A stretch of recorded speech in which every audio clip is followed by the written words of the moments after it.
Taiwan के मुद्दे पर चीन और अमेरिका के बीच ठन गई है। चीन के बढ़ते दबाव और चेतावनी के बावजूद अमेरिकी हाउस ऑफ रिप्रेजेंटेटिव्स की स्पीकर नैन्सी पेलोसी पहुंच गई ताइपे और इसके साथ ही 4 अमेरिकी वॉरशिप्स भी ताइवान के पास अलर्ट मोड में तैनात कर दिए। काफी वक्त पेलोसी के ताइवान दौरे के अनुमान लगाए जा रहे थे। अब चीन इस दौरे पर आग बबूला है।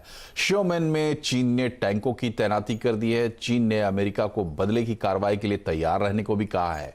भारत में चीनी दूतावास के प्रवक्ता ने कहा है कि ताइवान की स्वतंत्रता के लिए अमेरिका के अलगाववादी कदम की चीन कड़ी निंदा करता है।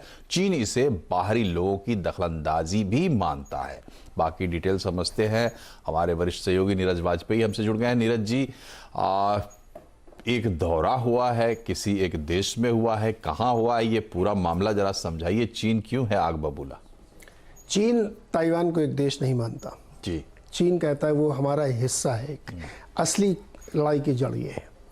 देखिए, नैन्सी पेलोसी जो अमेरिका की तीसरी सबसे ताकतवर ऑफिशियल्स हैं, बाइडेन और उपराष्ट्रपति के बाद ये हाउस के रिप्रेजेंटेटिव अपने यहाँ जैसे स्पीकर कहते हैं। ये यात्रा वो जब ताइवान की करें, इससे पहले वो साउथ कोरिया गए, सिंगापुर गए, तो चीन ने कहा कि आपको यहाँ नहीं आना चाहिए क्योंकि ये वन चाइना की हमारी जो पॉलिसी है उसको डिप्लोमेटिकली खारिज करता है और आप वहाँ पे आएंगे, वहाँ पे लीडर्स से मिलेंगे और आप ये बार बार ऑफिशियली कह चुके हैं कि आप ताइवान की सुरक्षा के लिए किसी भी हद तक जा सकते हैं, जो कि पूरे इंटरनेशनल फोरम में एक गलत मैसेज जा रहा है। तो उसने इस यात्रा का विरोध किया कि आपको नहीं आना चाहिए। बैकग्राउंड लास्ट वीक 2 घंटे की जो बाइडेन और शी जिनपिंग के बीच बातचीत हुई थी, उसका मुख्य मुद्दा यही था कि अमेरिका को किसी भी प्रकार की यात्रा ताइवान में नहीं करनी चाहिए। लेकिन नैन्सी पेलोसी ने कहा हम करेंगे। तो इसमें अमेरिका ने 2 रुख रखे। पहले तो उसने कहा कि जाएंगी वो, फिर जब बातचीत हुई तो उन्होंने कहा अच्छा नहीं जाएंगी। लेकिन जब नैन्सी पेलोसी ने कहा जाएंगी और स्ट्रेटेजिकली तय किया गया कि वो जाएंगी, तो उन्होंने कहा कि ये हो सकता है उनकी पर्सनल विजिट हो, लेकिन फाइनली ये ऑफिशियल विजिट है उनकी और वो वहाँ पे गई। तो अब चीन धमकी दे रहा है कि इसके बहुत दूरगामी परिणाम हो सकते हैं। दरअसल लड़ाई उस साउथ चाइना सी के आसपास है जिस पे कब्जा करना चाहता है चाइना, और वो उसको लगता है कि ये पूरा इलाका हमारा है, क्योंकि अगर वहाँ से हो जाता है तो स्ट्रेटेजिकली जो 4 क्वाड बना है एशिया में उसके लिए दिक्कत होगी।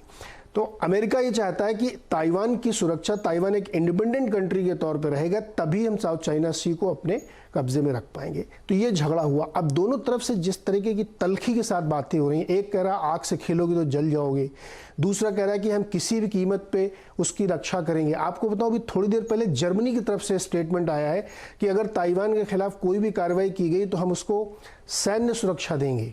ये जर्मनी की तरफ से आ रही, जो नाटो का एक अहम मेंबर है। अब इस तरीके की बातचीत अगर हो रही तो ये एशियन रीजन में बहुत ही ज़बरदस्त जियोपॉलिटिकल टेंशन क्रिएट हो रही है। इसका असर बहुत जगहों पे हो रहा है। तो मुझे लगता है कि ये तल्खी थोड़ी बढ़ेगी। हालांकि किस हद तक एस्केलेट होगी ये भी कहना मुश्किल है, लेकिन नैन्सी पेलोसी की यात्रा और ज़्यादा चीन और अमेरिका के संबंधों को खराब करेगी, क्योंकि एक तरीके से आपने वहाँ पर ये कह दिया वहाँ पर विजिट करके कि आप ताइवान के साथ खड़े और उसकी इंडिपेंडेंस को सपोर्ट करते हैं, जिसको चाइना मानता ही नहीं है। जी अच्छा, इसमें 2-3 बातें हैं। एक तो कि क्या मतलब अमेरिका वहां चला गया, अपने उनकी रिप्रेजेंटेटिव चली गई, क्या कोई उधर से ऐसी भड़काने वाली कार्रवाई हुई थी इसलिए गया? नंबर 2 की क्वाड के मेंबर हम भी हैं, तो भारत पर भी अब तो नजर रहेगी। आप कह रहे हैं कि जर्मनी रिएक्ट कर रहा है, तो भारत के रिएक्शन का भी इंतजार होगा। और तीसरी बात यह कि अब पहले से रूस यूक्रेन युद्ध का परिणाम हम देख चुके हैं, तो कल बाजार में भी इसका असर होगा क्या? इसका बाजार में असर तो कल ही हुआ था, जब ये कहा गया कि वो अभी है साउथ एशिया में और वो जाएंगी वहाँ पे। उसी वजह से कल बाजार सहम गया था, डर गया, तो बाजार थोड़ा सा नीचे आ गया था। ये बड़ा बहुत महत्वपूर्ण मुद्दा था। लेकिन आपने 2 बातें कही कि वो प्रोवोकेशन क्या है और दूसरा इसका इम्पैक्ट अलग अलग देशों में क्या होगा। देखिए, उसका प्रोवोकेशन ये है कि चाइना के साथ अमेरिका की दोस्ती या अमेरिका के स्ट्रेटेजिक रिलेशनशिप इसलिए महत्वपूर्ण है कि चाइना दुनिया का सबसे बड़ा चिप मेकर है।